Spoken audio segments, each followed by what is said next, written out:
Halo guys, Assalamualaikum warahmatullahi wabarakatuh. Kembali lagi di channel Hafiz Kurniawan. Nah, buat kalian semua, teman-teman semuanya yang mungkin belum tahu channel ini channel apa. Jadi channel ini udah mungkin berjalan sekitar 5 tahun, tapi untuk aktifnya memang belum terlalu aktif ya teman-teman ya. Emang gue tuh kalau buat bikin konten kadang mut-mutan gitu. Kadang kalau lagi pengen aja bikin terus, tapi kalau kadang kagak bikin ya kadang sampai 3 bulan, 4 bulan tuh kagak bikin konten gitu. Oke, memang kalau channel ini mungkin isinya mungkin bisa berkaitan dengan vlog atau mungkin sharing session, mungkin random ya gitu. Kadang juga review dan banyak lagi lah. Mari sama-sama dukung channel ini untuk terus berkembang dan jadi menuju ke 1000 subscriber pertama nih, agar kita bisa dimonetize akunnya sehingga bisa menghasilkan uang dan lebih semangat lagi untuk membuat sebuah karya. Oke teman-teman, kalau udah subscribe, aktifin notifikasinya biar kalian gak ketinggalan video terbaru dan update terbaru di channel Hafiz Kurniawan. Terima kasih semuanya.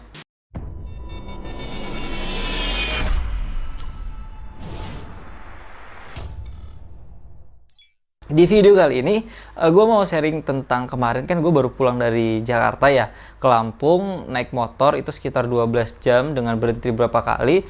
Itu di masa dimana itu sebelum adanya peniadaan mudik Lebaran tahun ini, tahun 2021, tapi sudah masuk kepada pengetatan. Itu namanya mungkin kalau bisa gue bilang tuh sebagai ini nih, pra peniadaan mudik. Nah kan ada pra ada pasca ya. Nah masa pra dan pasca itu harus adanya beberapa hal-hal yang harus kita persiapkan ketika kita mau mudik nih teman-teman. Karena pada masa nanti peniadaan mudik tanggal 6 sampai 17 Mei 2021 itu kita benar-benar nggak bisa untuk mudik karena kapal mungkin akan berhenti cuma buat jalan ekspedisi atau mungkin orang-orang yang darurat, pesawat juga, kereta, bus dan lain sebagainya. Nah, sebelum adanya peniadaan mudik nih gue mau sharing session atau mungkin teman-teman yang nonton video ini setelah peniadaan mudik, artinya video ini bisa sebagai informasi ketika teman-teman nanti ingin melakukan arus balik. Kan ada arus mudik, arus balik. Nah, arus balik itu nanti teman-teman bisa mungkin bisa menonton video ini, semoga bisa bermanfaat karena ini berdasarkan pengalaman pribadi jadi bukan cerita orang lain. Oke, langsung aja kita masuk yang pertama. Pertama, hal-hal yang harus kita persiapkan mudik adalah badan sehat. Karena ketika kita mudik, kita pulang ke kampung halaman, kita bertemu dengan keluarga, bertemu dengan orang tua, maka kita harus bisa mempersiapkan diri badan kita ini dengan kondisi yang baik.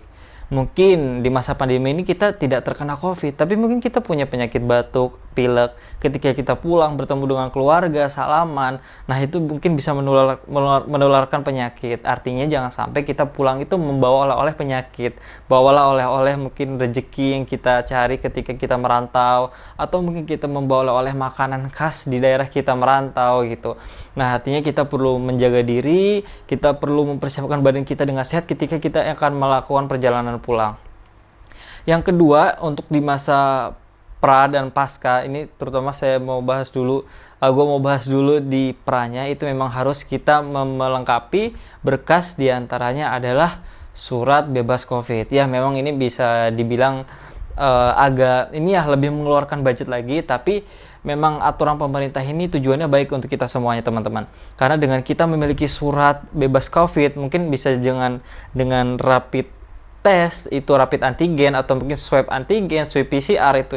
Dengan kita membawa surat-surat tersebut, maka kita kan ya, insya Allah kan badan kita dalam kondisi bebas COVID ya, walaupun tidak pasti, tapi semoga itu dengan salah satu jalan yang bisa kita gunakan agar kita itu lebih tenang lagi. Nanti ketika misalnya di bis atau mungkin di bandara atau mungkin di kereta atau mungkin di kapal laut ada pemeriksaan misalnya kita disuruh bawa surat bebas COVID nih, surat perjalanan bebas COVID gitu.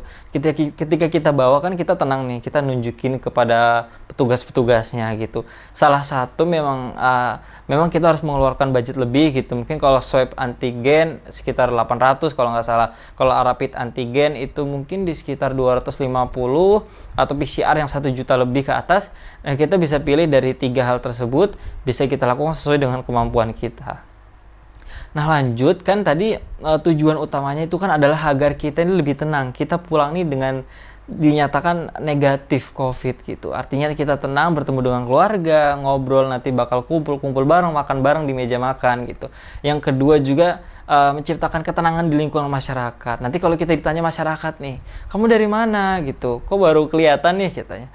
Lagi dari mudik pak, bu gitu, dari rantauan. Terus ditanya, dari mana? Jakarta. Waduh, itu kan mungkin yang COVID-nya besar gitu, ruangnya yang daerah yang COVID-nya besar dulu itu gitu.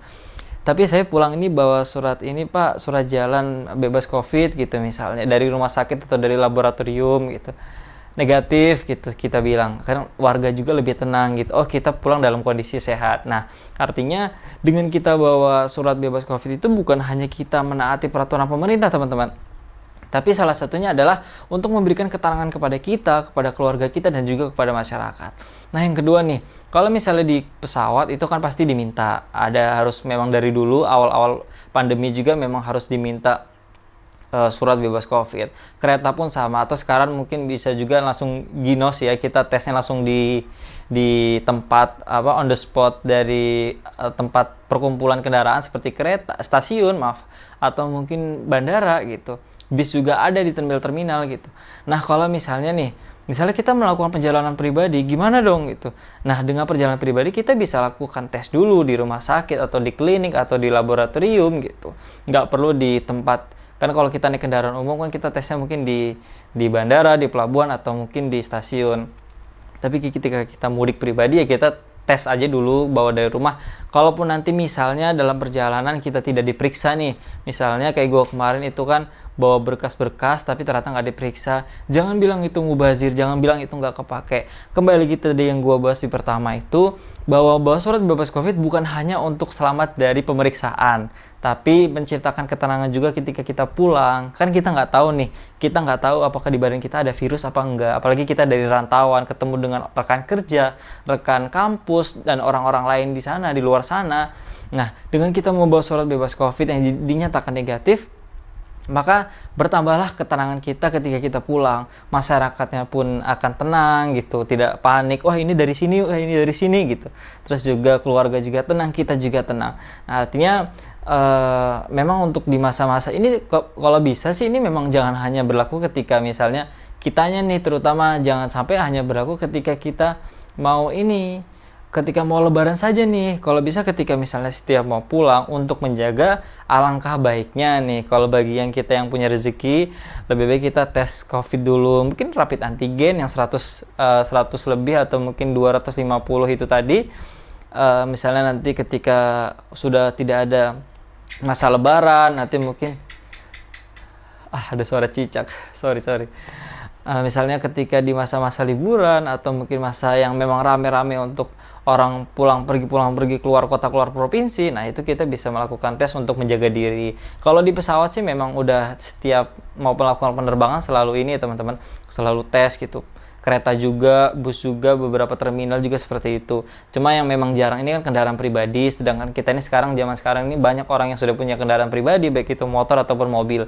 Artinya ya kesadaran diri masing-masing lah. Pertama, pulang harus kondisi dengan badan sehat. Kemudian kalau bisa tadi di masa lebaran ini, teman-teman kita semua bawa surat bebas COVID biar lebih tenang lagi.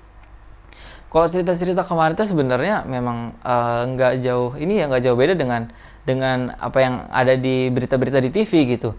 Kemarin gue aja lihat ketika misalnya di beberapa lampu merah gitu sepanjang jalan mau ke Pelabuhan Merak, Banten, itu banyak juga polisi gitu yang memang mengatur lalu lintas, juga mengarahkan masyarakat, menghimbau untuk menggunakan masker dan lain sebagainya. Artinya mungkin ya walaupun surat kita itu nggak diperiksa, yang penting kan kita tenang nih. Kalau misalnya diperiksa, kita punya suratnya gitu, surat bebas COVID-nya. Tapi kalau misalnya nggak bawa gitu, tiba-tiba diperiksa, kita nggak bawa, suruh putar balik nih teman-teman. Misalnya putar balik ke Jakarta nih, udah sampai Serang kan, udah setengah jalan gitu, atau mungkin tes di situ, tapi biayanya lebih mahal, mau nggak mau harus di situ, kan akhirnya mengeluarkan uang lebih. Artinya lebih baik kita mempersiapkan diri sebelum berangkat, terutama kendaraan pribadi, agar kita bisa lebih tenang ketika melakukan perjalanan. Mungkin untuk sharing-sharing ini simple aja ya teman-teman.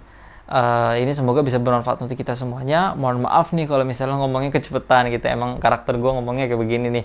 Pokoknya ceplas aja kayak cerewet gitu dah. Yang penting semoga informasi yang gue sampaikan bisa jelas dan bisa bermanfaat, bisa menginformasi dan mengedukasi kepada kita semuanya. Salam sehat, tetap semangat kepada kita semuanya. Jaga diri baik-baik. Salam untuk keluarga kita semua ketika kita melakukan mudik. Semoga dengan kita berkumpul dengan keluarga, yang penting badan kita sehat dan semuanya bisa nyaman dan tenang. Selamat menunaikan ibadah puasa Ramadan 1442 Hijriah. Sebentar lagi, mungkin sekitar 10 hari terakhir ini kita akan melaksanakan ibadah puasa, kemudian dilanjutkan dengan Idul Fitri 1442 Hijriah. Tetap semangat, sehat selalu, jaga kesehatan dan tetap laksanakan protokol kesehatan, yaitu memakai masker, menjaga jarak, menghindari kerumunan, dan mencuci tangan dengan sabun atau hand sanitizer. Oke teman-teman, mungkin video ini bersifat motivasi atau mungkin sebuah nasihat ya, tapi nggak apa-apa, semoga bisa bermanfaat. Sampai ketemu di video selanjutnya. Jangan lupa untuk subscribe dan like video ini jika memang ini bisa bermanfaat dan menginformasikan sesuatu kepada teman-teman semuanya. Sampai ketemu di video selanjutnya. Assalamualaikum warahmatullahi wabarakatuh.